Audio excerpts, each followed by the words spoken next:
Hello friends, ಇವತ್ತು ನಾನು computer embroidery blouse ಏನು ಕಟಿಂಗ್ ಮಾಡಿದ ವಿಡಿಯೋ ತೋರಿಸ್ತೇನಲ್ಲ, ಇವತ್ತು ನಾನು ಅದನ್ನು ಯಾವ ಥರ ಸ್ಟಿಚಿಂಗ್ ಮಾಡೋದಂತ ತೋರಿಸ್ತಾ ಇದ್ದೇನೆ ನೋಡಿ. ಯಾರು ಚಾನಲ್ ಸಬ್ಸ್ಕ್ರೈಬ್ ಮಾಡ್ಕೊಂಡು ನೋಡ್ತಾ ಇಲ್ವೋ ದಯವಿಟ್ಟು ಸಬ್ಸ್ಕ್ರೈಬ್ ಮಾಡ್ಕೊಂಡು ನೋಡಿ. ಇವಾಗ ನಾನು ನಿಮ್ಗೆ ಇದು ಕಟಿಂಗ್ ಯಾವ ಥರ ಮಾಡ್ಕೋಬೇಕು ನಾವು ಅನ್ನೋದನ್ನು ತೋರಿಸಿದ್ದೀನಿ. ಡಿಸೈನ್ ಲೈನಿಂಗ್ ಇಟ್ಟು ಯಾವ ಥರ ಕಟಿಂಗ್ ಮಾಡಬೇಕಂತ ತೋರಿಸಿದ್ದೀನಿ. ಇವಾಗ ಸ್ಟಿಚಿಂಗ್ ಯಾವ ಥರ ಮಾಡೋದಂತ ನಾನಿಲ್ಲಿ ತೋರಿಸ್ತಾ ಇದ್ದೀನಿ ನೋಡಿ. ಇದು ನಾವೇನು ವರ್ಕ್ ಮಾಡಿಸಿರ್ತೀವಲ್ಲ ಅದನ್ನು ನೀಟಾಗಿ ಚೆಕ್ ಮಾಡ್ಕೋಬೇಕು ಒಂದ್ಸರಿ. ನೆಕ್ ಅಗಲ ಎಷ್ಟು ಬಂದಿರುತ್ತಂತ. ನಮ್ಮದು ನೆಕ್ ಅಗಲ 5 ಇಂಚ್ ಐತಲ್ಲ, ಇದು ನಮ್ಗೆ ವರ್ಕ್ ಬ್ಲೌಸಲ್ಲಿ ನಮ್ಗೆ 5 ಇಂಚ್ ಬರ್ತಾಯಿದೆ. ಇವಾಗ ನೋಡಿ 1/4 ಇಂಚ್ ಎಕ್ಸ್ಟ್ರಾ ಬರ್ತಾಯಿದೆ. ಇದನ್ನು ಯಾವ ಥರ ನಾವು ಕಡಿಮೆ ಮಾಡ್ಕೋಬೇಕು 1/4 ಇಂಚ್ ಅಂತ ಹೇಳ್ತಾ ಇದ್ದೇನೆ ನೋಡಿ. ಇವಾಗ ಕಾಣಿಸುತ್ತಲ್ಲ, ನಾನು ಕಚ್ಚಾಕೊಂಡಿರೋದಕ್ಕೂ ಹಾಗೂ ಇದು ವರ್ಕ್ ಇರೋದಕ್ಕೂ 1/4 ಇಂಚ್ ನಮ್ಗೆ ಡಿಫ್ರೆಂಟ್ ಬರ್ತಾಯಿದೆ ನೋಡಿ. ಜೂಮ್ ಮಾಡಿ ತೋರಿಸ್ತಾ ಇದ್ದೀನಿ ನಾನು. ಇವಾಗ ನಾನು ಯಾವ ಥರ ಇದನ್ನು ಕರೆಕ್ಟ್ ಮಾಡ್ಕೋಬೇಕಂತಂದು ನಾನು ಇವಾಗ ಹೇಳ್ತಾ ಇದ್ದೀನಿ ನೋಡಿ.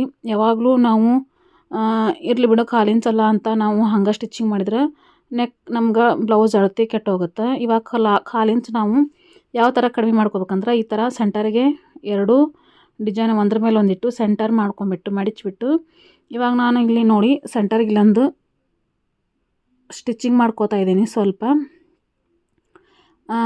ಈ ಥರ ನಾವು 1/4 ಇಂಚ್ ಕಡಿಮೆ ಆಗೋ ಥರ ಸ್ಟಿಚಿಂಗ್ ಮಾಡ್ಕೊಂಡಿದ್ಮೇಲೆ ಇವಾಗ ನಾವು ನೆಕ್ಸ್ಟ್ ಚೆಕ್ ಮಾಡ್ಕೋಬೇಕು ನೋಡಿ. ಇವಾಗ ನಮ್ಗೆ ನಾವೇನು ನೆಕ್ ವಿಡ್ತ್ ಕಟಿಂಗ್ ಮಾಡಿರ್ತೀವಲ್ಲ ಅದು ನಮ್ಗೆ ಪರ್ಫೆಕ್ಟಾಗಿ ಬರ್ತಾಯಿದೆ ನೋಡಿ. ನಾನು ಜೂಮ್ ಮಾಡಿ ತೋರಿಸ್ತಾ ಇದ್ದೀನಿ ನೋಡಿ. ಇವಾಗ ಈ ಥರ ನಾವು ಪರ್ಫೆಕ್ಟ್ ಅಳತೆಯನ್ನು ತೊಗೋಬೇಕಾಗತ್ತೆ. ಅಂದ್ರೆ ನಮ್ಗೆ ಬ್ಲೌಸು ಎಲ್ಲಿನೂ ಕೆಟ್ಟೋಗೋದಿಲ್ಲ. ಈ ಥರ ನಾವು ಮಾಡ್ಕೊಂಡಿದ್ಮೇಲೆ ಇವಾಗ ಇದನ್ನು ಯಾವ ಥರ ಅಟ್ಯಾಚ್ ಮಾಡ್ಕೋಬೇಕಂದ್ರೆ ನೋಡಿ, ಈ ಥರ ಗುಂಡು ಪಿನ್ ಹಾಕ್ಕೊಂಡು ಡಿಸೈನ್ ಮೇಲೆ ಲೈನಿಂಗ್ ಇಟ್ಕೋತಾ ಇದ್ದೀನಿ. ನಮ್ಗೆ ಈ ಥರ ಲೈನಿಂಗ್ ಮೇಲೆ ಸ್ಟಿಚಿಂಗ್ ಹಾಕೋಕೆ ನಮ್ಗೆ ಕಾಣೋದಿಲ್ಲ. ಇದನ್ನ ಏನು ಮಾಡ್ಬೇಕಂದ್ರೆ ನಾವು ತಿರುಗಿಸ್ಕೋಬೇಕಾಗತ್ತೆ ನೋಡಿ. ಈ ಥರ ತಿರುಗಿಸ್ಕೊಂಡ್ರೆ ನಮ್ಗೆ ವರ್ಕ್ ಎಲ್ಲಿ ಬರುತ್ತೆ ಅದನ್ನು ನೋಡ್ಕೊಂಬಿಟ್ಟು ನಾವು ಸ್ಟಿಚಿಂಗ್ ಮಾಡ್ಕೋಬೋದು ನೋಡಿ. ಇವಾಗ ಈ ಥರ ನಾವೆಲ್ಲ ರೆಡಿ ಮಾಡಿ ಇಟ್ಕೊಂಡಿದ್ಮೇಲೆ ಇವಾಗ ನೆಕ್ ಯಾವ ಥರ ವರ್ಕ್ ಮಾಡಿರ್ತಾರಲ್ಲ ಅದನ್ನು ನೋಡ್ಕೊಂಬಿಟ್ಟು ಅದರ ಪಕ್ಕಕ್ಕನ ನಾವು ಸ್ಟಿಚಿಂಗ್ ಮಾಡ್ಕೋಬೇಕಾಗತ್ತೆ. ಇದು ಸ್ಟಿಚಿಂಗ್ ಅದ್ರ ಬಾಜುನ ಮಾಡ್ಕೊಂಡ್ರೆ ನಮ್ಗೆ ನೀಟಾಗಿ ಬರುತ್ತೆ. ಈ ಥರ ನಾವು ತಿರುಗಿಸ್ಕೊಂಬಿಟ್ಟು ನೋಡಿ. ಇವಾಗ ನಾನು ಸ್ಟಿಚಿಂಗ್ ಆದಮೇಲೆ ಯಾವ ಥರ ಬಂದಿದೆ ಅಂತ ತೋರಿಸ್ತೀನಿ. ಇದು ವರ್ಕ್ ಯಾವುದೇ ಆಗಲಿ, ಆರಿ ವರ್ಕ್ ಆಗಲಿ, ಕಂಪ್ಯೂಟರ್ ಡಿಸೈನ್ ಆಗಲಿ, ನಾವು ನೆಕ್ ತುಂಬಾ ನೀಟಾಗಿ ಸೆಂಟರ್ ಬರೋ ಥರ ಇಟ್ಕೋಬೇಕಾಗುತ್ತೆ ನೋಡಿ. ಈ ಥರ ನಾವು ಪಕ್ಕದಲ್ಲೇ ಹೊಲಿಗೆ ಹಾಕುತ್ತಾ ಬರಬೇಕಾಗುತ್ತೆ. ಅಂದ್ರೆ ನಮ್ಗೆ ರೌಂಡ್ ನೆಕ್ ಶೇಪ್ ತುಂಬ ನೀಟಾಗಿ ಬರುತ್ತೆ. ಇದನ್ನು ನಾವು ಜೋಡಿಸ್ಕೊಳ್ಳೋದು ತುಂಬಾ ಇಂಪಾರ್ಟೆಂಟ್ ಆಗಿರುತ್ತೆ. ಹೆಚ್ಚು ಕಡಿಮೆ ಮಾಡ್ಕೋಬಾರ್ದು. ನಾವು ಸ್ವಲ್ಪ ಲೇಟ್ ಆದರೂ ಚಿಂತೆಗಿಲ್ಲ, ನಾವು ನೀಟಾಗಿ ನೋಡ್ಕೊಂಬಿಟ್ಟು ಇದನ್ನು ಜೋಡಿಸ್ಕೊಂಡು ನಾವು ಈ ಥರ ಸ್ಟಿಚಿಂಗ್ ಮಾಡ್ಕೋಬೇಕಾಗತ್ತೆ. ಇವಾಗ ನೋಡಿ ಸ್ಟಿಚಿಂಗ್ ಮಾಡಿದ್ಮೇಲೆ 1/4 ಇಂಚಿನಷ್ಟು ನಾವು ಬಿಟ್ಬಿಟ್ಟು ಸೆಂಟರ್ ಏನೋ ಇರುತ್ತಲ್ಲ ನೆಕ್ ಅದನ್ನು ನೋಡ್ಕೋಬೇಕು. ಇನ್ನೊಂದು ಸಲ ನೋಡ್ಕೊಂಬಿಟ್ಟು ನಾವು ಕಟಿಂಗ್ ಮಾಡ್ತಾ ಬರಬೇಕಾಗತ್ತೆ ನೋಡಿ. ಇವಾಗ ತೋರಿಸ್ತಾ ಇದ್ದೀನಿ ನಾನು 1/4 ಇಂಚ್ ಬಿಟ್ಟು ಈ ಥರ ಕಟಿಂಗ್ ಮಾಡಿದ್ಮೇಲೆ ಸ್ವಲ್ಪ ಅಲ್ಲಲ್ಲಿಗೆ ನಾವು ಕಚ್ ಹಾಕ್ಕೋಬೇಕಾಗತ್ತೆ ಇದನ್ನು. ಅಂದ್ರೆ ನಮ್ಗೆ ನೆಕ್ ನೀಟಾಗಿ ರೌಂಡ್ ಶೇಪ್ ಅನ್ನೋದು ಬರುತ್ತೆ ನೋಡಿ. ಈ ಥರ ಕಚ್ ಹಾಕ್ಕೊಂಡಿದ್ಮೇಲೆ ಇದನ್ನು ತಿರುಗಿಸ್ಕೋಣ. ಈಗ ನೋಡಿ ಈ ಥರ ತಿರುಗಿಸ್ಕೊಂಡಿದ್ಮೇಲೆ ನಮ್ಗೆ ಎಷ್ಟು ನೀಟಾಗಿ ನಮ್ಗೆ ವರ್ಕ್ ಕಾಣಿಸ್ತಾ ಇದೆ ಅಂತ ನೋಡಿ. ಇವಾಗ ನಾವು ನೀಟಾಗಿ ಈ ಥರ ತಿರುಗಿಸ್ಕೊಂಡಿದ್ಮೇಲೆ ಮೇಲೆ ಒಂದು ಸ್ಟಿಚಿಂಗ್ ಮಾಡ್ಕೋಬೇಕಾಗತ್ತೆ. ನಮಗೇನು ಇದು ಗೋಲ್ಡನ್ ಕಲರ್ ಪೈಪಿಂಗ್ ಟೈಪ್ ಬಂದಿರ್ತೈತಲ್ಲ ಅದ್ರ ಪಕ್ಕಕ್ಕೆ ನಾವು ಒಂದು ಲೆವೆಲ್ಗೆ ನಾವು ಸ್ಟಿಚಿಂಗ್ ಮಾಡ್ತಾ ಬರಬೇಕಾಗತ್ತೆ ನೋಡಿ. ಇದು ತುಂಬಾ ನಿಧಾನಕ್ಕೆ ನಾವು ನೋಡ್ಕೊಂಬಿಟ್ಟು ಸ್ಟಿಚಿಂಗ್ ಮಾಡ್ಕೋತಾ ಬರಬೇಕಾಗತ್ತೆ ನೋಡಿ. ಈ ಥರ ಸ್ಟಿಚಿಂಗ್ ಮಾಡಿದ್ಮೇಲೆ ಇವಾಗ ನಮ್ಗೆ ಹಿಂಭಾಗ ನೆಕ್ ಏನೈತಲ್ಲ ನೋಡಿ ರೆಡಿ ಆಯಿತು. ಇವಾಗ ಹಿಂಭಾಗ ನೆಕ್ ರೆಡಿ ಆಯ್ತಲ್ಲ, ಇದಕ್ಕೆ ನಾವು ಔಟ್ಲೈನ್ ಪೂರ ಲೈನಿಂಗ್ ಏನಿರುತ್ತಲ್ಲ ಅದನ್ನು ನೀಟಾಗಿ ನಾವು ಸ್ಟಿಚಿಂಗ್ ಮಾಡ್ಕೋಬೇಕಾಗತ್ತೆ. ಯಾಕೆ ನಾನು ಎಕ್ಸ್ಟ್ರಾ ಬಿಡಬೇಕು ಬಟ್ಟೆ ಅಂತಂದ್ರೆ, ಇವಾಗ ನಾವು ಸ್ಟಿಚಿಂಗ್ ಮಾಡ್ತಾ ಇರಬೇಕಾದ್ರೆ ಹೆಚ್ಚು ಕಡಿಮೆ ಅನ್ನೋದು ಸ್ವಲ್ಪ ಸರಿದಾಡುತ್ತೆ. ಹಾಗಾಗಿ ನಾವು ಒಂದು ಅರ್ಧ ಇಂಚ್ ಎಕ್ಸ್ಟ್ರಾ ಬಿಟ್ಕೊಂಡ್ರೆ ಆಮೇಲೆ ನಾವು ಎಕ್ಸ್ಟ್ರಾ ಬಿಟ್ಟಿರೋ ಬಟ್ಟೆನ ಕಟ್ ಮಾಡ್ಕೋಬೋದು. ಇದು ಸೀರೆಯಲ್ಲಿ ಆಗಿರೋದ್ರಿಂದ ಎಕ್ಸ್ಟ್ರಾ ಬಟ್ಟೆ ಇದ್ದೇ ಇರುತ್ತೆ. ಈ ಥರ ಯಾವಾಗಲೂ ಎಕ್ಸ್ಟ್ರಾ ಬಟ್ಟೆ ಬಿಟ್ಕೊಂಡ್ಬಿಟ್ಟು ನಾವು ಸ್ಟಿಚಿಂಗ್ ಮಾಡ್ಕೋಬೇಕಾಗತ್ತೆ ನೋಡಿ. ಈ ಥರ ನೀಟಾಗಿ ನಾನು ಲೈನಿಂಗನ್ನು ಯಾವ ಥರ ಸ್ಟಿಚಿಂಗ್ ಮಾಡ್ಕೋಬೇಕಂತ ತೋರಿಸ್ತಾ ಇದ್ದೀನಿ ನೋಡಿ. ಇದೇ ಥರ ನೀವು ನೀಟಾಗಿ ಸ್ಟಿಚಿಂಗ್ ಮಾಡ್ಕೊಳ್ಳಿ. ಈ ಥರ ಸ್ಟಿಚಿಂಗ್ ಮಾಡ್ಕೊಂಡಿದ್ಮೇಲೆ ಎಕ್ಸ್ಟ್ರಾ ಬಟ್ಟೆ ಏನಿರುತ್ತಲ್ಲ ಅದನ್ನು ಇವಾಗ ಏನೈತಲ್ಲ ನಾವು ಅದನ್ನು ತೆಗೆದು ಬಿಡಬೇಕಾಗುತ್ತೆ. ಅಂದ್ರೆ ನಮ್ಗೆ ನಾವು ಯಾವ ಥರ ನಾವು ಅಳತೆ ಬ್ಲೌಸ್ ಇಟ್ಟು ಲೈನಿಂಗ್ ಕಟ್ ಮಾಡಿರ್ತೀವಿ ಅಲ್ಲಿಗೆ ಮಾತ್ರ ನಾವು ತಗೋಬೇಕಾಗತ್ತೆ ನೋಡಿ. ಈ ಥರ ಎಲ್ಲ ಬಟ್ಟೆನೂ ತೆಗೆದು ಇಟ್ಕೋಬೇಕಾಗತ್ತೆ. ಅಂದ್ರೆ ನಮ್ಗೆ ನೀಟಾಗಿ ಸ್ಟಿಚಿಂಗ್ ಮಾಡೋಕ್ಕೆ ಬರುತ್ತೆ ನೋಡಿ. ಇದೇ ಥರನ ಸೈಡೂ ನಾನು ಎಕ್ಸ್ಟ್ರಾ ಏನು ಬಿಟ್ಟಿರ್ತೀನಲ್ಲ ಅದನ್ನು ತೆಗಿತಾ ಇದ್ದೀನಿ. ನಾವು ಬ್ಲೌಸ್ ಕಟ್ಟಿಂಗ್ ಮಾಡ್ಕೊಂಡು ಲೈನಿಂಗ್ ಮೇಲೆ ಸ್ಟಿಚಿಂಗ್ ಮಾಡ್ಕೋಬಾರ್ದು. ಮೊದಲು ಯಾವಾಗಲೂ ನಾವು ಲೈನಿಂಗ್ ಕಟ್ಟಿಂಗ್ ಮಾಡ್ಕೋಬೇಕು. ಯಾಕಂದ್ರೆ ಲೈನಿಂಗಲ್ಲಿ ಹೆಚ್ಚು ಕಡಿಮೆ ಆದರೂ ನಡೆಯುತ್ತೆ ಬ್ಲೌಸಲ್ಲಿ. ಯಾಕಂದ್ರೆ ಅರ್ಬಿ ನಮ್ಗೆ ಆ ಥರ ಬಟ್ಟೆ ಸಿಗಲ್ಲಲ್ಲ, ಹಾಗಾಗಿ ನಾವು ಲೈನಿಂಗಲ್ಲಿ ಫಸ್ಟ್ ಕಟ್ಟಿಂಗ್ ಮಾಡ್ಕೊತೇನೆ ನೋಡಿ. ಇವಾಗ 4.25 ಇಂಚು ನಾನು ಹಿಂಭಾಗ ಟೆಕ್ಸ್ ಮಾರ್ಕ್ ಮಾಡಿದ್ನಲ್ಲ ಅದನ್ನ ಇನ್ನೊಂದು ಸಲ ಮಾರ್ಕ್ ಮಾಡಿಕೊಂಡು ನಾವು ಯಾವ ಥರ ಮಾರ್ಕ್ ಮಾಡಿರ್ತೀವಲ್ಲ ಅದೇ ಥರನ ನಾವು ಎರಡು ಕಡೆ ಒಂದು ಕಾಲು ಇಂಚಿನಷ್ಟು ಹಿಡಿದ್ಬಿಟ್ಟು ಈ ಥರ ಹೊಲಿಗೆ ಹಾಕ್ಕೋಬೇಕಾಗತ್ತೆ ನೋಡಿ. ಎರಡು ಕಡೆ ಈ ಥರ ನೀಟಾಗಿ ಹೊಲ್ಕೊಂಡಿದ್ಮೇಲೆ ನೋಡಿ ಈ ಥರ ಸಮಾನಾಗಿ ನಾವು ಮಡಚಿಬಿಟ್ಟು ಈ ಥರ ನಾವು ಸ್ಟಿಚಿಂಗ್ ಮಾಡ್ಕೋಬೇಕಾಗತ್ತೆ ನೋಡಿ. ನಾನು ಜಾಸ್ತಿ ಸ್ಟಿಚಿಂಗ್ ವಿಡಿಯೋ ಹಾಕಿಲ್ಲ, ಕಟ್ಟಿಂಗ್ ವಿಡಿಯೋ ನಾನು ಜಾಸ್ತಿ ಹಾಕಿದ್ದೀನಿ. ಅದಕ್ಕೆ ಇದು ವರ್ಕ್ ಬ್ಲೌಸ್ ಯಾವ ಥರ ಸ್ಟಿಚಿಂಗ್ ಮಾಡೋದು ಅಂತ ಇವತ್ತು ನಾನು ಈ ವಿಡಿಯೋದಲ್ಲಿ ನಿಮ್ಗೆ ಹೇಳ್ತಾ ಇದ್ದೀನಿ ನೋಡಿ. ಈ ಥರ ಮಾಡ್ಕೊಂಬಿಟ್ರೆ ತುಂಬಾ ಈಸಿ ಆಗುತ್ತೆ ನೋಡಿ. ಇವಾಗ ಟ್ಯಾಕ್ಸ್ ಹಿಡ್ಕೊಂಡಿದ್ಮೇಲೆ ಹಿಂದೆ ಪಟ್ಟಿನ ಹಚ್ಕೋಬೇಕಾಗತ್ತೆ. ಕೆಲವೊಬ್ರು ಏನು ಮಾಡ್ತಾರಂದ್ರೆ ಪಟ್ಟಿ ಅದರಲ್ಲೇ ಬಿಟ್ಬಿಟ್ಟು ಮಡಚಿಬಿಡ್ತಾರೆ. ಆ ಥರ ಮಾಡಬಾರ್ದು. ಈ ಥರ ನಾವು ಫಸ್ಟ್ ಹಿಂಭಾಗ ಟ್ಯಾಕ್ಸ್ ಹಿಡ್ಕೊಂಡಿದ್ಮೇಲೆ ಈ ಥರ ಪಟ್ಟಿ ಮಡ್ಚ್ಕೊಂಡ್ರೆ ನಮ್ಗೆ ನೀಟಾಗಿ ಕುಂದಿರುತ್ತೆ. ಹಾಗಾಗಿ ನಾನು ಇದ್ರಾಗ ಎಕ್ಸ್ಟ್ರಾ ಏನು ಬಿಟ್ಕೊಳ್ಳೋದಿಲ್ಲ. ಪಟ್ಟಿ ಸಪ್ರೇಟ್ ಲೈನಿಂಗ್ ಬಟ್ಟೆ ಏನಿರುತ್ತಲ್ಲ ಅದನ್ನು 1.5 ಇಂಚಿನಷ್ಟು ತೊಗೊಂಬಿಟ್ಟು ಈ ಥರ ಅಟ್ಯಾಚ್ ಮಾಡ್ಕೊಂಬಿಟ್ಟು ಏನಿತ್ತಲ್ಲ ಮತ್ತು ಮೇಲೆ ಒಂದು ಈ ಥರ ಹೊಲಿಗೆ ಹಾಕ್ಕೋಬೇಕಾಗುತ್ತೆ. ಅಂದ್ರೆ ನಮಗೆ ಮಡಿಸಿದಾಗ ನೀಟಾಗಿ ಕಾಣಿಸುತ್ತೆ. ಯಾವಾಗಲೂ ನಾವು ಸ್ವಲ್ಪ ಲೇಟ್ ಆದರೂ ಚಿಂತಿಲ್ಲ, ಸ್ವಲ್ಪ ಟೈಮ್ ಕೊಟ್ಬಿಟ್ಟು ನಾವು ಬ್ಲೌಸ್ ಸ್ಟಿಚಿಂಗನ್ನು ನೀಟಾಗಿ ಮಾಡ್ಕೋಬೇಕಾಗುತ್ತೆ ನೋಡಿ. ಈ ಥರ ಮಾಡಿಕೊಂಡ್ರೆ ನಮ್ಗೆ ಹೆಚ್ಚು ಕಡಿಮೆ ಅನ್ನೋದು ಬರಲ್ಲ ನೋಡಿ. ಈ ಥರ ಮಡಿಸಿದಾಗ ತುಂಬಾ ನೀಟಾಗಿ ಬರುತ್ತೆ. ನಾವು ಒಂದು ಹೊಲಿಗೆ ಎಕ್ಸ್ಟ್ರಾ ಆದರೂ ಚಿಂತೆ ಇಲ್ಲ. ಈ ಥರ ನೀಟಾಗಿ ನಾವು ಮಾಡ್ಕೋಬೇಕಾಗತ್ತೆ ನೋಡಿ. ಇದು ನಮ್ಗೆ ಅಂಚೈತಲ್ಲ ನಾ ಹಾಗಾಗಿ ಮಡ್ಚ್ಕೊಂಡಿಲ್ಲ, ಅಂಚಿಲ್ಲ ಅಂದರೆ ಮಡ್ಚ್ಕೋಬೇಕಾಗತ್ತೆ ನೋಡಿ. ಇವಾಗ ಎಷ್ಟು ಚೆನ್ನಾಗಿ ನೀಟಾಗಿ ನಮ್ಗೆ ಹಿಂಭಾಗ ರೆಡಿ ಆಯಿತು. ಇವಾಗ ಹಿಂಭಾಗ ರೆಡಿ ಆಯ್ತಲ್ಲ, ನೆಕ್ಸ್ಟ್ ನಾವು ಇವಾಗ ಮುಂಭಾಗ ಯಾವ ಥರ ರೆಡಿ ಮಾಡ್ಕೊಳ್ಳೋದಂತ ನೋಡೋಣ ನೋಡಿ. ಇವಾಗ ಮುಂಭಾಗ ಡಿಸೈನ್ ಈ ಥರ ಬಂದಿದೆ. ನಾವು ಯಾವ ಥರ ಮಾರ್ಕ್ ಮಾಡಿರ್ತೀವಲ್ಲ ನಮಗೆ ನೆಕ್ ಲೆಂತ್ ಎಷ್ಟೈತಿ ಅಷ್ಟು ತೊಗೋಬೇಕಾಗತ್ತೆ. ಡಿಸೈನ್ ಅಲ್ಲಿ ನಮ್ಗೆ 7 ಇಂಚ್ ಇದ್ದಾಗ ನಾವು 7 ಇಂಚಿನ ಇಟ್ಕೋಬಾರ್ದು. ನಮ್ಗೆ ಅಳತೆ ಬ್ಲೌಸಲ್ಲಿ ಎಷ್ಟು ಕೊಟ್ಟಿರ್ತಾರಲ್ಲ ಅಷ್ಟು ಮಾತ್ರ ನಾವು ತೊಗೊಂಡು ನೋಡಿ ಈ ಥರ ನಾನು ಇದನ್ನು ಈ ಥರ ತಿರುಗಿಸ್ಬಿಟ್ಟು ವರ್ಕ್ ಬಾಜು ನಾನು ಹೊಲಿಗೆ ಹಾಕ್ತಾಯಿದ್ದೀನಿ ನೋಡಿ. ಇವಾಗ ವರ್ಕ್ ಸ್ವಲ್ಪ ಮೇಲೆ ಬಿಟ್ಕೊಂಡಿದ್ದೀನಿ ನಾನು. ಜಾಸ್ತಿ 7 ಇಂಚ್ ಇದ್ದಾಗ ಅರ್ಧ ಇಂಚ್ ಮೇಲೆ ನಾನು ಇಟ್ಕೊಂಡು ಈ ಥರ ಹೊಲಿಗೆ ಹಾಕ್ಕೊಂಡು ಇದನ್ನು 1/4 ಇಂಚ್ ಬಿಟ್ಟು ನೋಡಿ ಈ ಥರ ಕಟ್ ಮಾಡ್ತಾಯಿದ್ದೀನಿ.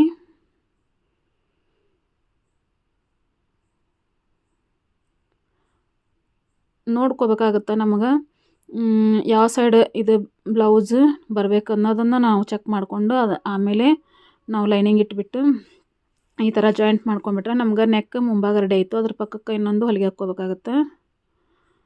ನಮಗಿದು ರೈಟ್ ಸೈಡ್ ಬರೋ ಥರನ ವರ್ಕ್ ಹಾಕಿರ್ತಾರಲ್ಲ ಅದೇ ಥರನ ನಾವು ಲೈನಿಂಗನ್ನು ಇಟ್ಬಿಟ್ಟು ನೋಡಿ ಈ ಥರ ಮೇಲೆ ಇನ್ನೊಂದು ಹೊಲಿಗೆ ಹಾಕ್ಕೋತಾ ಇದ್ದೀನಿ ನೋಡಿ. ಈ ಥರ ಸ್ಟಿಚಿಂಗ್ ಮಾಡ್ಕೊಂಡಿದ್ಮೇಲೆ ಕಟ್ ಮಾಡ್ಕೊಂಬಿಟ್ಟು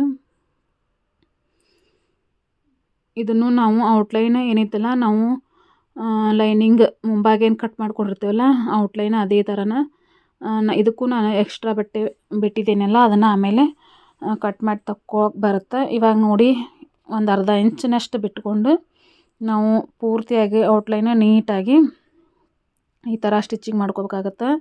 ಇವಾಗ ಹಿಂಭಾಗ ಮಾಡಿಟ್ಕೊಂಡಿದ್ದೀನಿ. ಇವಾಗ ನಾನು ಮುಂಭಾಗ ತೋರಿಸ್ತಾ ಇದ್ದೀನಿ ನೋಡಿ. ಇದೇ ಥರನ ನಾವು ನೀಟಾಗಿ ಸ್ಟಿಚಿಂಗ್ ಮಾಡಿದ್ರೆ ನಮ್ಗೆ ಅಳತೆ ಯಾವ ಥರ ಕಟ್ ಮಾಡಿರ್ತೀವಲ್ಲ ಅದು ಪರ್ಫೆಕ್ಟ್ ನಮ್ಗೆ ಫಿಟ್ಟಿಂಗ್ ಅನ್ನೋದು ಬರುತ್ತೆ ನಾವು ಸ್ಟಿಚಿಂಗ್ ಮಾಡ್ಬೇಕಂದ್ರೆ ಅವಸರ ಮಾಡಬಾರ್ದು, ಸ್ವಲ್ಪ ನಿಧಾನಕ್ಕೆ ನಾವು ನೀಟಾಗಿ ಈ ಥರ ಮಾಡ್ಕೋಬೇಕಾಗತ್ತೆ. ನೋಡಿ ಇವಾಗ ಪೂರ್ತಿ ಔಟ್ಲೈನ್ ಸ್ಟಿಚಿಂಗ್ ಮಾಡಿದ್ಮೇಲೆ ಎಕ್ಸ್ಟ್ರಾ ಬಟ್ಟೆ ಏನಿರುತ್ತಲ್ಲ ಅದನ್ನ ನಾನು ಈ ಥರ ತೆಗೆದಿಟ್ಕೋತಾ ಇದ್ದೀನಿ. ನೋಡಿ ಈ ಥರ ಎಲ್ಲ ಔಟ್ಲೈನ್ ಬಟ್ಟೆನ ನೀಟಾಗಿ ನಾವು ಕಟಿಂಗ್ ಮಾಡ್ಕೊಂಬಿಟ್ರೆ ನಾವು ಲೈನಿಂಗ್ ಎಲ್ಲಿವರೆಗೂ ಬರುತ್ತೆ ಅಲ್ಲಿವರೆಗೂ ಅದಕ್ಕೆ ಹಚ್ಚಿ ನಾವು ಕಟಿಂಗ್ ಮಾಡ್ಕೋಬೇಕಾಗತ್ತೆ. ನೋಡಿ ಎಕ್ಸ್ಟ್ರಾ ಏನಿರುತ್ತಲ್ಲ ನೆಕ್ ಡಿಸೈನ್ ತೆಗೆದ್ಬಿಡೋಣ. ನಮ್ಗೆ ಎಷ್ಟು ಬೇಕು ಅಷ್ಟು ಮಾತ್ರ ನಾವು ತೊಗೋಬೇಕಾಗತ್ತೆ. ಇವಾಗ ಇದೇ ಥರನ ನಾನು ಮುಂಭಾಗನೂ ರೆಡಿ ಮಾಡಿ ಇಟ್ಕೊಂಡಿದ್ದೀನಿ. ನೋಡಿ ಇವಾಗ 2 ಮುಂಭಾಗ ರೆಡಿ ಆಯ್ತಲ್ಲ. ಇವಾಗ ನೆಕ್ಸ್ಟ್ ಏನಪ್ಪ ಅಂದ್ರೆ ನಾವು ಸ್ಲೀವ್ಸ್ ಯಾವ ಥರ ಸ್ಟಿಚಿಂಗ್ ಮಾಡೋದಂತ ತೋರಿಸ್ತಾ ಇದ್ದೇನೆ. ನೋಡಿ ಸ್ಲೀವ್ಸ್ ಬಟ್ಟೆ ಈ ಥರ ಹಾಕೊಂಡ್ಬಿಟ್ಟು ಇವಾಗ ನಾವೇನು ಲೈನಿಂಗ್ ಕಟಿಂಗ್ ಮಾಡಿ ಇಟ್ಕೊಂಡಿರ್ತೇನಲ್ಲ ಆ ಲೈನಿಂಗನ್ನು ಇದರ ಮೇಲೆ ಇಟ್ಕೋತಾ ಇದ್ದೀನಿ. ನೋಡಿ ಸೆಂಟ್ರಿಗೆ ಒಂದು ಮಾರ್ಕ್ ಮಾಡ್ಕೊಂಡ್ಬಿಟ್ಟು ಕಚ್ ಹಾಕ್ಕೊಂಡು ಇದಕ್ಕೊಂದು ಸೆಂಟ್ರ್ ಮಾರ್ಕ್ ಮಾಡ್ಕೊಳ್ಳೋಣ. ಅಂದ್ರೆ ನಮ್ಗೆ ಸೆಂಟ್ರ್ ಪ್ಲೇಸ್ ಅನ್ನೋದು ಕರೆಕ್ಟಾಗಿ ಬರಬೇಕಾಗತ್ತೆ ಇದಕ್ಕೆ. ಯಾಕಂದ್ರೆ ಸೆಂಟ್ರ್ ಇದು ಒಂದು ಡಿಸೈನ್ ಆಗಿರೋದ್ರಿಂದ ಸೆಂಟರ್ ಬರೋ ಥರ ನಾವು ಈ ಥರ ಅಟ್ಯಾಚ್ ಮಾಡ್ಕೋಬೇಕಾಗ ನೋಡ್ಕೋಬೇಕಾಗತ್ತೆ. ಮುಂಭಾಗದಿಂದ ಮಾಡ್ಕೊಂಡೇವಿ ಹಿಂಭಾಗದಿಂದ ಮಾಡ್ಕೋತಾ ಇದ್ದೇವೆ ಅಂತ ನೋಡ್ಕೋಬೇಕಾಗತ್ತೆ. ಇವಾಗ ಫಸ್ಟ್ ನಾವು ಮುಂಭಾಗದಿಂದ ಮಾಡ್ಕೊಂಡ್ರೆ ಆಮೇಲೆ ನೆಕ್ಸ್ಟ್ ಹಿಂಭಾಗದಿಂದ ತೊಗೋಬೇಕಾಗತ್ತೆ. ಲೈನಿಂಗನ್ನು ಈ ಥರ ಗುಂಡ್ಪಿನ್ ಹಾಕ್ಕೊಂಡು ಸ್ಟಿಚಿಂಗ್ ಮಾಡಿ ಇಟ್ಕೋಬೇಕಾಗತ್ತೆ. ಇದು ಸ್ವಲ್ಪ ಏನಾದರೂ ನಮ್ಗೆ ಸ್ಲೀವ್ಸಿಗೆ ಇದು ಬಟ್ಟೆ ಸ್ವಲ್ಪ ಕಡಿಮೆ ಬಿದ್ದಿತ್ತು, ನಾನು ಪ್ಯಾಚ್ ವರ್ಕ್ ಮಾಡ್ಕೊಂಡಿದ್ದೀನಿ. ನೋಡಿ ಈ ಥರ ಇದನ್ನು ಉಲ್ಟಾ ತಿರುಗಿಸ್ಕೊಂಡ್ಬಿಟ್ಟು ಅರ್ಧ ಇಂಚಿನಷ್ಟು ನಾವು ಕೆಳಗೆ ಬಿಟ್ಕೊಂಡು ನಾವೇನು ವರ್ಕ್ ಮಾಡಿಸಿರ್ತಲ್ಲ ಅದ್ರ ಪಕ್ಕಕ್ಕನ ನಾವು ನೋಡಿ ಅದ್ರ ಪಕ್ಕಕ್ಕನ ನಾವು ಸ್ಟಿಚಿಂಗ್ ಮಾಡ್ತಾ ಬರಬೇಕಾಗತ್ತೆ. ಇದು ಏನು ಸೆಂಟರ್ ಬರೋ ಥರ ನಮ್ಗೆ ಡಿಸೈನ್ ನೋಡ್ಕೋಬೇಕಾಗತ್ತೆ. ನಾವು ಸ್ಟಿಚಿಂಗ್ ಈ ಬ್ಲೌಸ್ ಸ್ಟಿಚಿಂಗ್ ಮಾಡ್ಬೇಕಂದ್ರೆ ನಮ್ಗೆ ತುಂಬಾ ಅದ್ರ ಕಡೆ ಗಮನ ಇರಬೇಕಾಗತ್ತೆ. ಯಾಕಂದ್ರೆ ಸ್ವಲ್ಪ ಹೆಚ್ಚು ಕಡಿಮೆ ಆದರೂ ಮತ್ತು ಬಿಚ್ಚೋ ಚಾನ್ಸಸ್ ಇರುತ್ತೆ. ಈ ಥರ ಕಚ್ ಹಾಕ್ಕೊಂಡ್ಬಿಟ್ಟು ಇವಾಗ ಗುಂಡ್ಪಿನ ತೆಗೆದು ನೋಡಿ ನಾನು ಇವಾಗ ಮುಂಭಾಗ ಲೈನಿಂಗ್ ಇಟ್ಕೊಂಡು ಸ್ಟಿಚ್ ಮಾಡ್ಕೊಂಡಿದ್ದೀನಲ್ಲ ಈ ಥರ ಹೊಳಿಸ್ಕೊಂಡ್ಬಿಟ್ಟು ಈ ಥರ ಮಡ್ಚ್ಕೊಂಡ್ಬಿಟ್ಟು ನಾವು ಮೇಲೆ ಒಂದು ಸ್ಟಿಚಿಂಗ್ ಹಾಕ್ಕೋಬೇಕಾಗತ್ತೆ. ಯಾಕಂದ್ರೆ ನಮ್ಗೆ ಕೆಳಗೆ ಅಂಚೇನಿರ್ತದೆ ಸರಿದಾಡೋದಿಲ್ಲ, ಹೆಚ್ಚು ಕಡಿಮೆ ಅನ್ನೋದು ಬರೋದಿಲ್ಲ. ಈ ಥರ ಮೇಲೊಂದು ಹೊಲಿಗೆ ಹಾಕ್ಕೊಂಡ್ಬಿಟ್ರೆ ನಮ್ಗೆ ಫಿಟ್ಟಿಂಗ್ ತುಂಬ ನೀಟಾಗಿ ಕುಂದಿರುತ್ತೆ. ನೋಡಿ ಈ ಥರ ಹಾಕ್ಕೊಂಡಿದ್ಮೇಲೆ ಪೂರ್ತಿಯಾಗಿ ನಾನು ಇದು ಕಟ್ಟಿಂಗ್ ವಿಡಿಯೋನೂ ಹಾಕಿದ್ದೀನಿ. ನಿಮ್ಗೆ ಈ ಬ್ಲೌಸ್ ಕಟ್ಟಿಂಗ್ ವಿಡಿಯೋನು ಬೇಕಂದ್ರೆ ನೋಡ್ಕೋಬೋದು. ಇದು ಸ್ಟಿಚಿಂಗ್ ಮಾಡಿದ ಮೇಲೆ ಕಸ್ಟಮರ್ ಬ್ಲೌಸು ಫಿಟ್ಟಿಂಗ್ ತುಂಬಾ ನೀಟಾಗಿ ಕುಂತಿದೆ ಅಂತ ಹೇಳಿದ್ದಾರೆ. ಇದು ಕಾಯಂ ಕಸ್ಟಮರ್ ಬ್ಲೌಸ್ ಆಗಿರೋದ್ರಿಂದ ಇವತ್ತು ನಾನು ನಿಮ್ಗೆ ಯಾವ ಥರ ಇದು ವರ್ಕ್ ಬ್ಲೌಸು ಡಿಸೈನ್ ಕಟ್ಟಿಂಗು ಹಾಗೂ ಸ್ಟಿಚಿಂಗನ್ನು ನಾನು ತೋರಿಸಿದ್ದೀನಿ. ಅದೇ ರೀತಿ ಲೈನಿಂಗ್ ಇಟ್ಬಿಟ್ಟು ಯಾವ ಥರ ಕಟ್ಟಿಂಗ್ ಮಾಡೋದು ಅದು ಒಂದು ವಿಡಿಯೋ ಹಾಕಿ ತೋರಿಸಿದ್ದೀನಿ. ನೋಡಿ ಒಂದು ಸಲ ಬಿಟ್ಟು 2 ಸಲ ನೋಡಿ ಅಂದ್ರೆ ನಿಮ್ಗೆ ಅರ್ಥ ಆಗುತ್ತೆ. ನೋಡಿ ಈ ಥರ ಎಲ್ಲ ಔಟ್ಲೈನ ನಾವು ಪೂರ್ತಿಯಾಗಿ ಹೊಲ್ಕೊಂಡ್ಬಿಡ್ಬೇಕಾಗತ್ತೆ. ಅಂದ್ರೆ ನಮ್ಗೆ ಸ್ಟಿಚಿಂಗ್ ಮಾಡೋಕ್ಕೆ ತುಂಬಾ ಈಜಿ ಆಗುತ್ತೆ. ಈ ಥರ ನಾವು ರೆಡಿ ಮಾಡಿ ಇಟ್ಕೊಂಡ್ರೆ ನಮ್ಗೆ ಬ್ಲೌಸ್ ಜಾಯಿಂಟ್ ಮಾಡೋದು ಟೈಮ್ ಏನು ಹಿಡಿಯೋಂಗಿಲ್ಲ.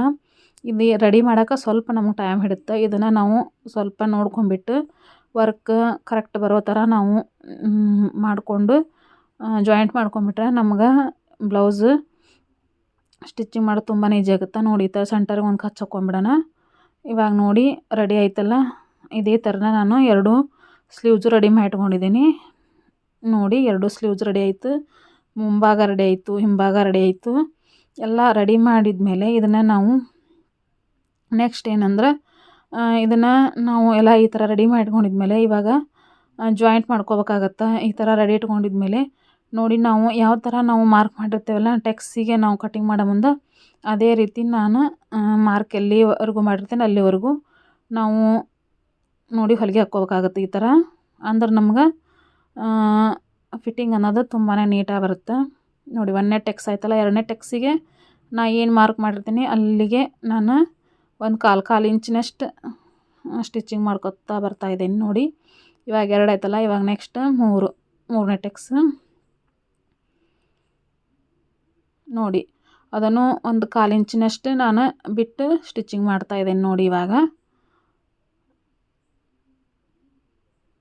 ಈ ಥರ ಎಲ್ಲ ಎಕ್ಸ್ಟ್ರಾ ದಾರ ಏನಿರುತ್ತಲ್ಲ ಅದನ್ನ ತಗೊಂಡ್ಬಿಡ್ಬೇಕಾಗತ್ತೆ. ಇದು ನಾನು 3 ಟೆಕ್ಸ್ ಮಾತ್ರ ಅಳತಿ ಬ್ಲೌಸಲ್ಲಿ ಇರೋದ್ರಿಂದ ಅವರು 3 ಟೆಕ್ಸ್ ಮಾತ್ರ ಇಡ ಅಂದಿತ್ತ ಹೇಳಿದ್ದು ನಮ್ಮ ಕಸ್ಟಮರ್. ನೋಡಿ ಈ ಥರ 3 ಟೆಕ್ಸ್ ಇಟ್ಬಿಟ್ಟು ನಾನು ಸ್ಟಿಚಿಂಗ್ ಮಾಡಿ ತೋರಿಸಿದ್ದೀನಿ. ಇವಾಗ ನೋಡಿ ಎಷ್ಟು ನೀಟಾಗಿ ನಮಗೆ ಮುಂಭಾಗ ಅನ್ನೋದು ರೆಡಿ ಐತಂತ. ಇದೇ ಥರನ ನಾವು ಪ್ರತಿಯೊಂದನ್ನು ಕಟ್ಟಿಂಗನ್ನು ಅಳತೆ ಮಾಡಿಕೊಂಡು ಅದೇ ಥರನ ನಾವು ಸ್ಟಿಚಿಂಗ್ ಮಾಡಿದ್ರೆ ನಮ್ಗೆ ಬ್ಲೌಸ್ ಎಲ್ಲಿನೂ ಕೆಡೋದಿಲ್ಲ. ಇವಾಗ ನೋಡಿ ನಾನು ಕ್ರಾಸ್ ಬೆಲ್ಟ್ ಕಟ್ಟಿಂಗ್ ತೋರಿಸಿದ್ದೀನಿ. ಅದೇ ಥರನ ಇನ್ನೊಂದು ಪೀಸ್ ನಾನು ಸೀದ ವರ್ಕ್ ಅರ್ಬಿಲಿನ ಅದೇ ಥರ ಕಟ್ಟಿಂಗ್ ಮಾಡ್ಕೊಂಡ್ಬಿಟ್ಟು ಇವಾಗ ಕೆಳಗೆ ಲೈನಿಂಗ್ ಇಟ್ಕೋತಾ ಇದ್ದೀನಿ. ಅದೇ ಥರ ಮೇಲೆ ನಾನು ಇದು ಬ್ಲೌಸ್ ಪೀಸ್ ಬಟ್ಟೆ ಇಟ್ಕೊಂಡ್ಬಿಟ್ಟು ಒಂದು ಅರ್ಧ ಇಂಚಿನಷ್ಟು ಬಿಟ್ಟು ಸ್ಟಿಚಿಂಗ್ ಮಾಡ್ಕೋಬೇಕಾಗತ್ತೆ. ನೋಡಿ ಕೆಳಗೆ ಲೈನಿಂಗ್ ನಡಕ್ಕೆ ಇದು ಮುಂಭಾಗ ರೆಡಿ ಮಾಡಿದ್ದು ಅದ್ರ ಮೇಲೆ ನಾನು ಇದ್ರ ಮೇಲೆ ಬಟ್ಟೆ ಪೀಸ್ ಇಟ್ಕೊಂಡು ಮೂರನ್ನು ಸೇರಿಸ್ಕೊಂಡ್ಬಿಟ್ಟು ಒಂದು ಅರ್ಧ ಇಂಚ್ ಬಿಟ್ಟು ನಾನು ಸ್ಟಿಚಿಂಗ್ ಮಾಡಿದ್ದೀನಿ. ಇದನ್ನು ಅದ್ರೊಳಗೆ ಹಾಕ್ಕೊಂಬಿಟ್ಟು ನೆಕ್ಸ್ಟ್ ಎರಡು ಸೇರಿ ಒಂದು ಅರ್ಧ ಇಂಚಿನಷ್ಟು ಬಿಟ್ಟು ಈ ಥರ ಒಂದು ಹೊಲಿಗೆ ಹಾಕ್ಕೋಬೇಕಾಗತ್ತೆ. ನೋಡಿ ಇವಾಗ ಇದನ್ನು ತೆಗೆದುಬಿಟ್ಟು ತೋರಿಸ್ತೀನಿ. ನಾನು ಇದೇ ಥರನ ಕ್ರಾಸ್ ಬೆಲ್ಟ್ ಜಾಯಿಂಟ್ ಮಾಡ್ಕೊಳ್ಳೋದು. ಈ ಥರ ಮಾಡ್ಕೊಂಬಿಟ್ಟು ಫಸ್ಟ್ 3 ಬಟ್ಟೆನೂ ಜಾಯಿಂಟ್ ಮಾಡ್ಕೋಬೇಕು. ಆಮೇಲೆ ಇದೆಲ್ಲ ಬ್ಲೌಸ್ ಪೀಸ್ ಇದೇನಿರುತ್ತಲ್ಲ ಮುಂಭಾಗ ಅದನ್ನ ಒಳಗೆ ಹಾಕಿಬಿಟ್ಟು 2 ಬಟನ್ ಜಾಯಿಂಟ್ ಮಾಡ್ಕೊಂಡ್ರೆ ರೆಡಿ ಬರುತ್ತೆ. ಇವಾಗ ನಾನು ಗುಂಡು ಪಟ್ಟಿ ಹಾಗೂ ಕಾಜು ಪಟ್ಟಿ ಜಾಯಿಂಟ್ ಮಾಡಿ ತೋರಿಸ್ತಾ ಇದ್ದೀನಿ. ನೋಡಿ 2 ಇಂಚಿನಷ್ಟು ಬಟ್ಟೆ ಅಗಲ ತೊಗೊಂಬಿಟ್ಟು ಬಟ್ಟೆ ಕೆಳಗಿಟ್ಟು ಮೇಲೊಂದು ಸ್ಟಿಚಿಂಗ್ ಮಾಡಿಕೊಂಡು ಈ ಥರ ಮಡಚ್ಕೊಂಡ್ಬಿಟ್ಟು ನಮ್ಗೆ 1 ಇಂಚ್ವರೆಗೂ ನಾವು ಅಗಲ ಪಟ್ಟಿ ಮಾಡ್ಕೋಬೇಕಾಗತ್ತೆ. ಇದು ಕಾಜಿ ಪಟ್ಟಿ ಅಂತ ಬರುತ್ತೆ. ಇದು ನಮ್ಗೆ ರೈಟ್ ಸೈಡ್ ಇವಾಗ ಈ ಥರ ಮಡ್ಚ್ಕೊಂಡ್ಬಿಟ್ಟು ನಾವು ಮೇಲೆ ಒಂದು ಹೊಲಿಗೆ ಹಾಕ್ಕೋಬೇಕಾಗತ್ತೆ. ನೋಡಿ ಇದು ಪಟ್ಟಿ ನಮ್ಗೆ ನಾವೇನು ರೆಡಿ ಮಾಡ್ಕೊಂಡಿರ್ತಲ್ಲ ಅದ್ರ ಮೇಲೆ ಬರುತ್ತಿದೆ, ಎಕ್ಸ್ಟ್ರಾ ಪಟ್ಟಿ ಬರುತ್ತಿದೆ. ಆ ಥರ ಬರೋ ಥರ ಮಾಡ್ಕೋಬೇಕಾಗತ್ತೆ. 2 ಇಂಚ್ ಬಟ್ಟೆ ತೊಗೋಬೇಕಾಗತ್ತೆ ಇದಕ್ಕೆ. ನೋಡಿ ಈ ಥರ ನಮ್ಗೆ ಒಂದು ಸೈಡ್ ರೆಡಿ ಆಯ್ತು. ಇವಾಗ ನೆಕ್ಸ್ಟ್ ಏನೈತಪ್ಪ ಅಂದ್ರೆ ಇನ್ನೊಂದು ಸೈಡ್ ನಾವು ಈ ಯಾವ ಥರ ಮಾಡ್ಕೋಬೇಕಂದ್ರೆ ನೋಡಿ ನೆಕ್ಸ್ಟ್ ನಾವು ಸಿಂಗಲ್ ಪೀಸ್ ಹಚ್ಕೋಬೇಕಾಗತ್ತೆ. ಅದು ನಾನು ವಿಡಿಯೋ ಮಿಸ್ ಆಗಿದೆ. ನೋಡಿ ಇವಾಗ ನಾನು ಯಾವ ಥರ ಜಾಯಿಂಟ್ ಮಾಡೋದಂತ ತೋರಿಸ್ತಾ ಇದ್ದೀನಿ. ನೋಡಿ ಈ ಥರ ನಾವು ಶೋಲ್ಡರ್ ಏನಿರುತ್ತಲ್ಲ ಅದನ್ನ ಜಾಯಿಂಟ್ ಮಾಡ್ಕೋಬೇಕಾಗತ್ತೆ. ಒಂದು ಅರ್ಧ ಇಂಚ್ ಬಿಟ್ಬಿಟ್ಟು ಇದಕ್ಕೆ ನಾವು 2 ಹೊಲಿಗೆ ಹಾಕ್ಕೋಬೇಕಾಗತ್ತೆ. ನೋಡಿ ಈ ಥರ 2 ಹೊಲಿಗೆ ಹಾಕ್ಕೊಂಡಿದ್ಮೇಲೆ ನೋಡಿ ಓಪನ್ ಮಾಡಿದಾಗ ನಮ್ಗೆ ವರ್ಕ್ ಅನ್ನೋದು ಎಷ್ಟು ನೀಟಾಗಿ ಬಂದಿದೆ ಅಂತ. ಇವಾಗ ನಾವು ಸ್ಲೀವ್ಸ್ ಅಟ್ಯಾಚ್ ಮಾಡ್ಕೋಬೇಕಾಗತ್ತೆ. ನೋಡಿ ಪಿನ್ಸಿಂಗ್ ತುಂಬಾ ನೀಟಾಗಿ ಬರುತ್ತೆ. ನಾವು ಮುಂಭಾಗ ನೋಡ್ಕೊಂಬಿಟ್ಟು ನಾವು ಅಟ್ಯಾಚ್ ಮಾಡ್ಕೋಬೇಕಾಗತ್ತೆ. ನೋಡಿ ಇದು ಕಚ್ಚೇನು ಹಾಕ್ಕೊಂಡಿರ್ತಲ್ಲ ಅದನ್ನ ಸೆಂಟರ್ ನಾವು ಹೊಲಿಗೆ ಹಾಕ್ಕೊಂಡಿರ್ತಲ್ಲ ಅದ್ರ ಮೇಲೆ ಇಟ್ಕೊಂಡ್ಬಿಟ್ಟು ಹಿಂಭಾಗ ಮುಂಭಾಗ ನೋಡ್ಕೊಂಬಿಟ್ಟು ಇದನ್ನು ನಾವು ಜಾಯಿಂಟ್ ಮಾಡ್ಕೋಬೇಕಾಗತ್ತೆ. ನಾವು ಸ್ಟಾರ್ಟಿಂಗಿಂದ ಜಾಯಿಂಟ್ ಮಾಡ್ಕೊಂಬಂದ್ರೆ ಹೆಚ್ಚು ಕಡಿಮೆ ಅನ್ನೋದಾಗುತ್ತೆ. ನಾವು ಮೇನ್ ಅಂದ್ರೆ ಸೆಂಟ್ರ್ ಪಾಯಿಂಟ್ ಎಲ್ಲರಿಗಿರುತ್ತೆ ಅಲ್ಲಿಂದನೇ ನಾನು ಜಾಯಿಂಟ್ ಮಾಡ್ಕೊಂಡು ಹೋಗ್ತಾ ಇರ್ತೇನೆ. ಹಾಗಾಗಿ ಇವತ್ತು ಅದೇ ರೀತಿಯೇ ನಾನು ಯಾವ ಥರ ಜಾಯಿಂಟ್ ಮಾಡೋದಂತ ತೋರಿಸ್ತಾ ಇದ್ದೀನಿ. ನೋಡಿ ಫಸ್ಟ್ ನಾನಿಲ್ಲಿ ಸೆಂಟರಿಂದ ಮುಂಭಾಗನ ಜಾಯಿಂಟ್ ಮಾಡ್ಕೊಂಡಿದ್ದೀನಿ. ನೋಡಿ ಈ ಥರ ಆಗಿದ್ಮೇಲೆ ನೆಕ್ಸ್ಟ್ ಸೆಂಟರಿಂದ ಹಿಂಭಾಗ ಜಾಯಿಂಟ್ ಮಾಡ್ಕೋಬೇಕಾಗತ್ತೆ. ಇದೇ ಥರನ ನೋಡಿ ಇದನ್ನ ಉಲ್ಟಾ ಹಾಕ್ಕೊಂಬಿಟ್ಟು ಇವಾಗ ಸೆಂಟರಿಂದ ನಾನು ಹಿಂಭಾಗ ಬರೋ ಥರ ಜಾಯಿಂಟ್ ಮಾಡ್ಕೋತಾ ಇದ್ದೀನಿ. ನೋಡಿ ಈ ಥರ ನಾವು ಪರ್ಫೆಕ್ಟ್ ಅಳತೆಯಿಂದ ಕಟಿಂಗ್ ಮಾಡಿದ್ರೆ ನಮ್ಗೆ ಸ್ಟಿಚಿಂಗ್ ಮಾಡ್ಬೇಕಂದ್ರೆ ಹೆಚ್ಚು ಕಡಿಮೆ ಆಗೋದಿಲ್ಲ. ನಾನು ಇವಾಗ ನಿಮ್ಗೆ ಬ್ಲೌಸ್ ಯಾವ ಥರ ಬರುತ್ತಂತ ಸ್ಟಿಚಿಂಗ್ ತೋರಿಸ್ತಾ ಇದ್ದೀನಿ. ಸ್ವಲ್ಪನೂ ನನಗೆ ಎಲ್ಲೂ ಬಟ್ಟೆ ಹೆಚ್ಚು ಕಡಿಮೆ ಅನ್ನೋದು ಬಂದಿಲ್ಲ. ಎಲ್ಲನೂ ಪರ್ಫೆಕ್ಟಾಗಿ ಅಳತೆ ನಾವು ಕಟ್ಟಿಂಗ್ ಮಾಡಿರೋದ್ರಿಂದ ನಮ್ಗೆ ಎಲ್ಲನೂ ನೋಡಿದೆ ಹೆಚ್ಚು ಕಡಿಮೆ ಅನ್ನೋದು ಬಂದಿಲ್ಲ. ಎಲ್ಲ ಪರ್ಫೆಕ್ಟಾಗಿ ಬಂದಿದೆ.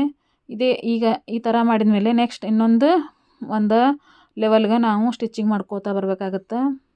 ನೋಡಿ ಪೂರ್ತಿಯಾಗಿ ಆವಾಗ ಅರ್ಧ ಹಾಕ್ಕೊಂಡೆಲ್ಲ. ಇವಾಗ ಈ ಸ್ಟಿಚಿಂಗನ್ನು ನಾನು ಎರಡಕ್ಕೂ ಸೇರಿ ಪೂರ್ತಿಯಾಗಿ ಸ್ಟಾರ್ಟಿಂಗಿಂದ ಎಂಡ್ವರೆಗೂ ಒಂದೇ ಹೊಲಿಗೆನ ಅದ್ರ ಮೇಲೆ ಇವಾಗ ಏನು ನಾವು ಒಂದನೇದು ಸ್ಟಿಚಿಂಗ್ ಮಾಡಿರ್ತೀವಲ್ಲ ಅದ್ರ ಮೇಲೆ ಇದು ಒಂದು ಸ್ಟಿಚಿಂಗ್ ಮಾಡ್ಕೊಂಬಿಟ್ರೆ ಇವಾಗ ನೋಡಿ ನಮ್ಗೆ ಜಾಯಿಂಟ್ ತೋಳನ್ನದು ಜಾಯಿಂಟ್ ಮಾಡ್ಕೊಂಡಂಗೆ ಆಗುತ್ತೆ. ಇವಾಗ ನೋಡಿ ನೆಕ್ಸ್ಟ್ ತೋಳನ್ನು ನಾನು ಜಾಯಿಂಟ್ ಮಾಡ್ಕೋತಾ ಇದ್ದೀನಿ. ನೋಡಿ ಯಾವ ಥರ ನಮ್ಗೆ ಜಾಯಿಂಟ್ ಮಾಡಿದ ಮೇಲೆ ಬಂದಿದೆ ಅಂತ. ಇವಾಗ ಈ ಥರ ರೆಡಿ ಐತಲ್ಲ, ರೆಡಿ ಆಗಿದ್ಮೇಲೆ ನಾವು ಅಳತೆ ಬ್ಲೌಸ್ ಇಟ್ಬಿಟ್ಟು ಅಳತೆ ಬ್ಲೌಸ್ ಇಟ್ಟು ನಮ್ಗೆ ನೋಡಿ ಇದು ನಾವು ಬಾಡಿ ಮೆಜರ್ಮೆಂಟ್ ಎಷ್ಟಿರುತ್ತಲ್ಲ ಅಷ್ಟಕ್ಕೆ ಮಾರ್ಕ್ ಮಾಡಿಕೊಂಡು ಸ್ಟಿಚಿಂಗ್ ಮಾಡ್ಕೋಬೇಕಾಗತ್ತೆ. ಇವಾಗ ತೋಳಿನ ಸುತ್ತಳತೆ ಎಷ್ಟೈತಲ್ಲ ಅಷ್ಟಕ್ಕೆ ನಾವು ಮಾರ್ಕ್ ಮಾಡ್ಕೊಂಬಿಟ್ಟು ಇವಾಗ ಸ್ಟಿಚಿಂಗ್ ಯಾವ ಥರ ಮಾಡೋದಂತ ತೋರಿಸ್ತೇನೆ ನೋಡಿ. ಇಲ್ಲಾಂದ್ರೆ ಕೆಲವೊಬ್ಬರು ಅಳತೆ ಬ್ಲೌಸ್ ಇರುತ್ತಲ್ಲ ಅದನ್ನು ಇಟ್ಬಿಟ್ಟು ಅಳತೆ ಬ್ಲೌಸ್ ಇಟ್ಬಿಟ್ಟು ನಾವು ಸ್ಟಿಚಿಂಗ್ ಮಾಡ್ಕೋಬೇಕಾಗತ್ತೆ. ನಾನಿಲ್ಲಿ ಮಾರ್ಕಿಂಗ್ ಮಾಡಿ ಇಟ್ಕೊಂಡಿದ್ದೀನಿ, ಹಾಗಾಗಿ ಯಾವ ಥರ ನಾನು ಮಾರ್ಕಿಂಗ್ ಮಾಡಿ ಇಟ್ಕೊಂಡಿರ್ತೀನೋ ಅದೇ ಥರನ ಸ್ಟಿಚಿಂಗ್ ಮಾಡಿ ತೋರಿಸ್ತಾ ಇದ್ದೀನಿ. ಇಲ್ಲಿ 3 ಹೊಲಿಗೆ ಹಾಕ್ಕೋಬೇಕಾಗತ್ತೆ. ಎರಡು ಕಡೆ 3 ಹೊಲಿಗೆ ಹಾಕಿಬಿಟ್ರೆ ಇವಾಗ ನೋಡಿ ಈ ಥರ ನೀಟಾಗಿ ಬ್ಲೌಸು ರೆಡಿ ಆಗುತ್ತೆ. ಸ್ಟಿಚಿಂಗ್ ಮಾಡೋರಿಗೆಲ್ಲ ಗೊತ್ತಿರುತ್ತೆ ಎಂಡಿಗೆ ಯಾವ ಥರ ನಾವು ಜಾಯಿಂಟ್ ಮಾಡ್ಕೋಬೇಕು ಅನ್ನೋದು. ನೋಡಿ ಈ ಥರ ರೆಡಿ ಮಾಡ್ಕೊಂಡಿದ್ಮೇಲೆ ಈ ಥರ ಬ್ಲೌಸ್ ರೆಡಿ ಆಯ್ತು. ಈ ವಿಡಿಯೋ ಇಷ್ಟ ಆಗಿದೆ ಲೈಕ್ ಮಾಡಿ, ಶೇರ್ ಮಾಡಿ, ಸಬ್ಸ್ಕ್ರೈಬ್ ಮಾಡಿ. Thank you for